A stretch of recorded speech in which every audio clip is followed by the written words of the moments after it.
Hey there, Sagittarius Sun, Sagittarius Moon, Sagittarius Rising. Welcome to your September reading.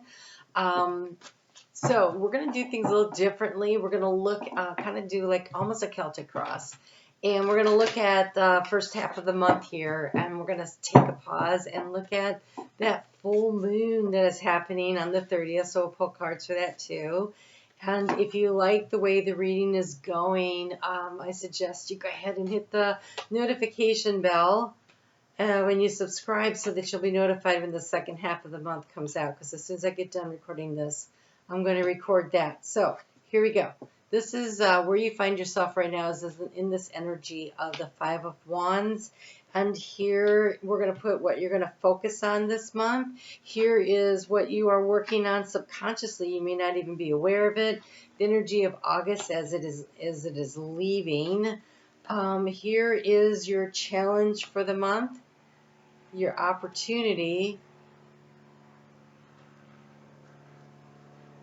That goes with that. Interesting. Okay. And then we're going to look at the energy of the week of the 1st to the 9th. And you get 2 for that. The energy of the second week where we have that new moon in Pisces reading in Virgo. And that is the 10th through the 16th. I'll actually, when I do the second half video, I'll put that on because it's going to take too long to put it in here. And so we're going to look at what is the superpower that you have that you can lean into.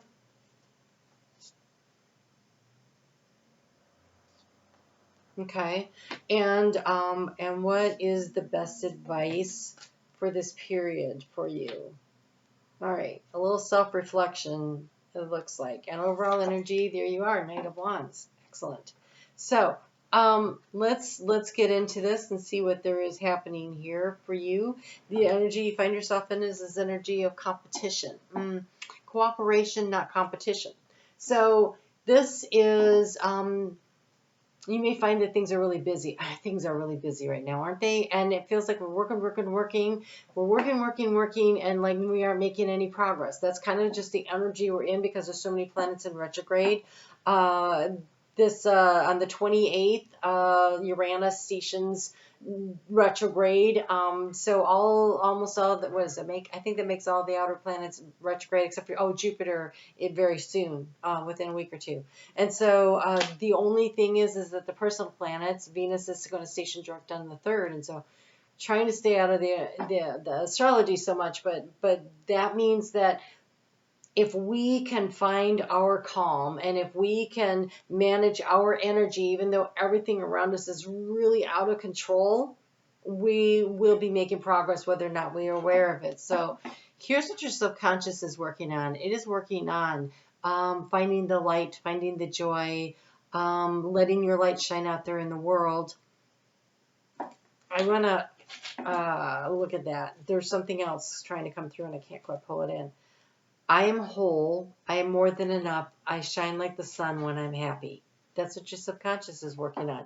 Your self-worth, self-value, self-esteem, which is getting a lot of boost right now from the energy of Venus and fellow fire sign of Leo, because she stations direct, so she helps to feed this energy. Here in August, you're doing a lot of self-reflecting, right? You're trying to gain the clarity. This Queen of Swords is sitting up there. Her sword is down because she's thinking. Here above here, like she's looking at the way the wind is blowing and spirit is coming in. And she's looking at the situation. It's very much of a relaxed observer. What's happening around me? How do I use this energy? And then there's just all this chaos that is coming in. So focusing on, here we go, more of the Leo energy here. So here we have the Sun and here we have the Strength card, right? And so this is energy of really focusing on your strength and staying calm. I love this. We have this lion on one half and the lamb on the other, and it's somehow finding this center space where we're calm and we're confident. There's a lot of confidence, so your ability to manage, to reconstruct, right? We're in all this retrograde energy.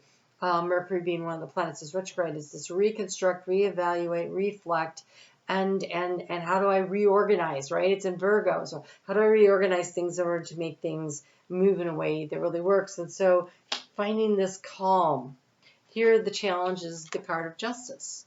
It's finding the calm. It's finding the balance. It's finding the peace in the center of everything that is going on around you. The opportunity for you is to overcome a situation in which you're feeling a lot of regret and finding the calm. So we have the Five of Cups, but it comes with the King of Cups.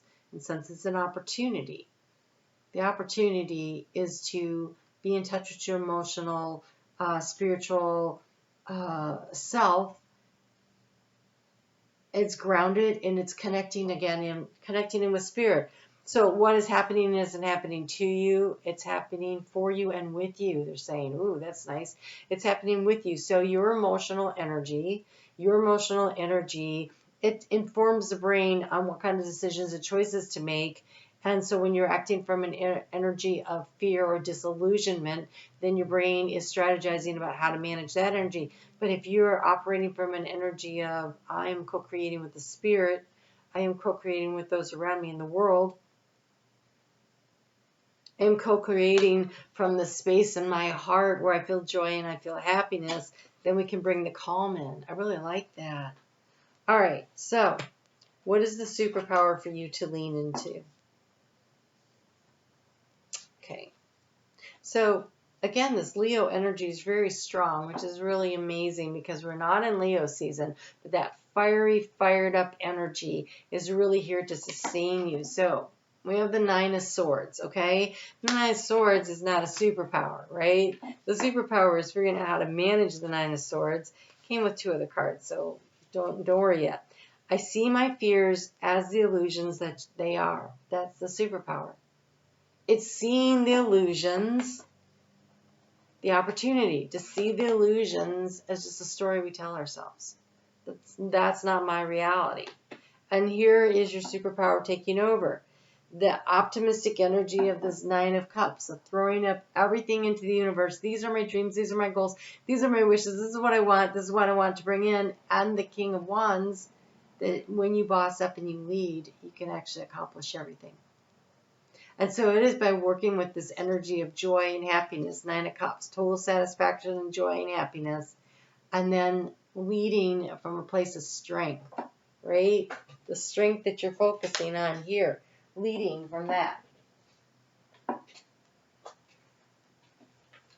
Leading from a strength, leading from your optimism, leading from your sense of wholeness, and knowing that your fears are just the stories that you tell yourself, and that you have the ability. Look at these two kings dominating these lower vibrational energies.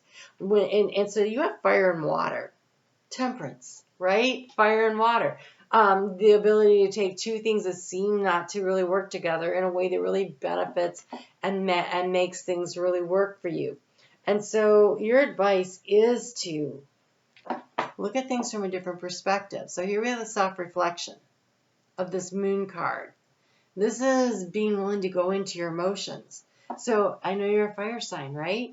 And yet you've got this really strong energy here of water, and this really strong energy here of water, and this really strong energy here of water. And by the way, right, the Moon card is kind of the Pisces card, and it is a full moon in Pisces that we have happening here. And here's the fire. So it is fire and water, fire and water, fire and water.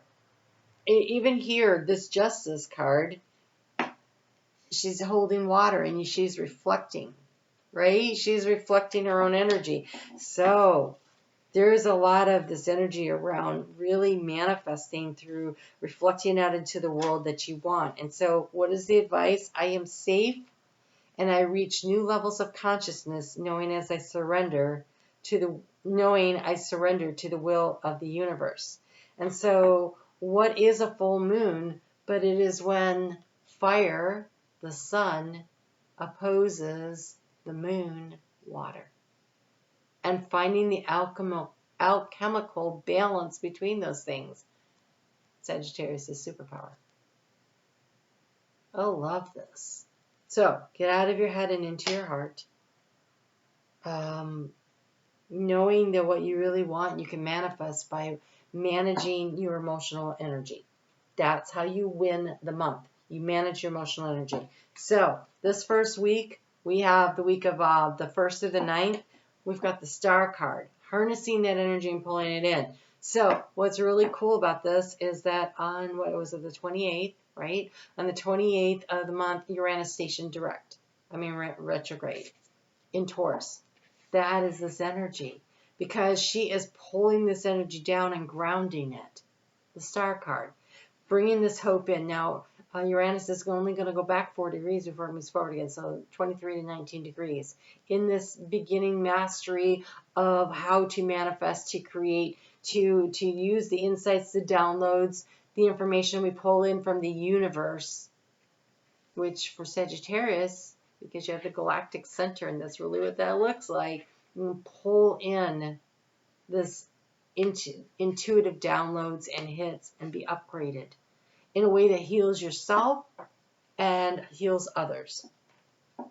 In the second week, the 10th through the 16th, you have the 7 of Pentacles, which he's wondering if that's growing, but look at the root system. And so there is a lot going on beneath the surface. Again, it's this reflection energy, a lot of reflection energy. Things are not as they seem. We have a lot of planets in retrograde, but it's a chance to go in, pull our energy in, and to reevaluate. Now, this week here of the 10th through the 16th, that's where we have a new moon in Virgo, right? This is very much like that Virgo energy right here. It's that mutable, changeable 7 of Pentacles. What is the value? What's going to hold its value? What's going to grow? It's establishing a very nice root system here, and I think it's going to take some patience to allow it to manifest into what it is that you want. But there was something that was coming. Oh, pulling our energy in. Thank you. So the 13th, the 14th, and the 15th, that's the day before, the day of, and the day after that, new moon. We generally have low energy. It's a great time to pull our energy in, to use this energy to reflect, to think about things, to manage that energy, to see what is of value to us and what isn't, right? And it comes with this bossed up king, this emperor who's he's sitting on a peach, so very juicy, satisfied, emotional energy, and he is holding a chess piece, which to me is Virgo energy. That strategy of the mind, of creating a plan to move things forward. The day after that new moon, on the 14th, on the 15th, Mercury stations direct. And so it stands still for a moment. The energy of holding your energy in. You know what else is interesting? This is the energy of all 4 kings, right? And so here we have him touching the ground. It's very grounded, but look at all this fiery kind of energy that comes with him. And the strategy, the earth. So we have earth and fire represented here. And you have the water and the fire here. So really, the only thing missing is the swords energy. But even there, it's sort of represented in the strategy. And so you have all 4 kings, right? So this is total bossed up energy that you're carrying with you this month. And what is it allowing you to do? The overall energy is this Knight of Wands. And look at her. Subconsciously, the horse in the back, the actions that she's taking, is dancing to the beat that she is playing. Dance to the beat of your own drum. Very much the subconscious energy that's going on here. What a fabulous reading you have going on. All right, we're going to take a look at the energy around that full moon right there on the 30th of August as it impacts moving into this energy. And but first we're going to get you like a spirit animal to work with for the month, and then we'll take a look at that full moon. And again, this is a really great time to hit that thumbs up, to subscribe if you want to see what's going on with the second half of the month, and hit that notification bell so you'll be notified when it comes. Also, this month, so if you leave a comment, which helps the channel, but mostly what I'm going to do is I'm going to pull a name out this month and do a personal reading for you. So leaving a comment gets you entered into the opportunity for the free reading. And next week I'm going to go ahead and we'll take a look at what you need to know. And then we'll look at success the week between the new moon, because all the personal planets will be moving direct, and the end of the month. So we'll take a look at that. All right. You got a crazy dog. That's so weird sounding. Okay. So you have two spirit animals. You have the herring, and that looks like a stag. Is it a deer? It's a deer. Can't really tell if it has antlers. It looks like antlers. Okay. I just heard walk softly and carry a big stick. All right, so this is tuning into your intuition. But this is gentle, this is graceful, this is calm, this is serene, right? This is moving forward. It's also being able to find the resources you need and knowing when to move and when to stand still, right? They'll stand still and you may not see them in the woods. But if there's danger and there's time to run, they can do that too. So it's calling you to a journey.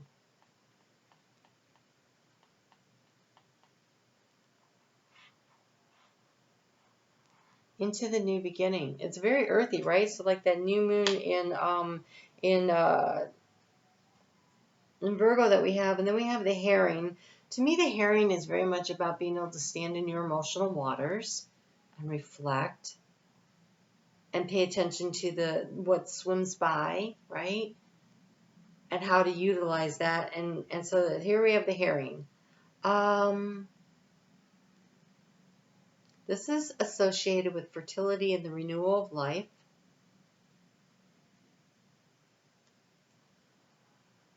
It's kind of like almost a phoenix rising from the ashes kind of energy because of this picture here. This would be Egyptian energy here.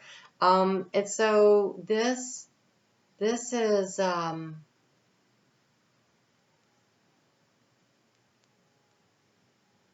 after you do a period of self-reflecting, knowing how to rise. It's the water and the fire. It's the water and the fire. That's what you have going on. Wow, you have the daffodils of the new beginning. And lots of advice here. Okay, yep, so we have resilience, right?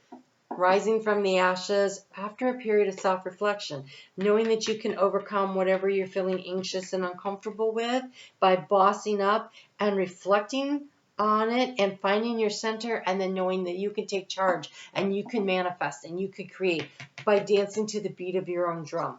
And so this resilience card says there is no need to rush or push. And right now we can't rush or push. Everything's retrograde. This is a time to take things as they come. You have the determination and the patience to handle what is happening. Finding that center, finding that calm, finding that balance, not being impatient. You know that's hard, fire sign. Okay, and then we have the connect to source. Connect to source, connect to source, connect to source, connect to source. Really connect in this month. So this full moon is giving you the opportunity to really connect in with your higher self. Go within to discover what needs to be done. Create the shift required to attract what you need. The sun is an attractive energy. The moon is a reflective energy. What we put out into the world is what we get back. And so when you pull your energy in and you go within, either at the time of this new moon that's coming or even during this full moon in Pisces here, do the reflecting about what kind of energy you want to put out into the world. You will attract more by throwing your optimism out into the world than you will by worrying about something, right? And so this is that bossing up, your superpower energy to work with. And you have a single-mindedness. Choose your own path and what is best suited for you. So this beautiful new beginnings. That does look like a spring card to me. I get the feeling that we have a lot of new beginnings. We're clearing space with this full moon to really, I do feel like it's a spring energy. Like the new moon in Pisces brings in something. I haven't even looked at that chart, but I keep getting that message from a lot of cards. So there's that. But I also think that we have eclipses coming up. And so the more energy that we are clearing out, we are just really getting rid of all the things that don't work for us so that we can have this beautiful new beginning. And again, with the patience card, I do think it's going to take a little time for it to come in. It's not going to happen overnight. Oh, it's number 10. It's like the Wheel of Fortune. That's so nice. Okay, so there you go, Pisces. Pisces. There you go, Pisces. There you go, Sagittarius. So again, I'm on Facebook every day. I really get into astrology over there and the energy of the day. So if you want to check that out, I'd love to have you come there. And leave me a comment so you can be in the drawing. Hit the notification bell so that you get the mid-month when it comes up, but also the what do you need to know and the success readings this month. I look forward to connecting with you soon. You guys take really good care, and I'll see you soon.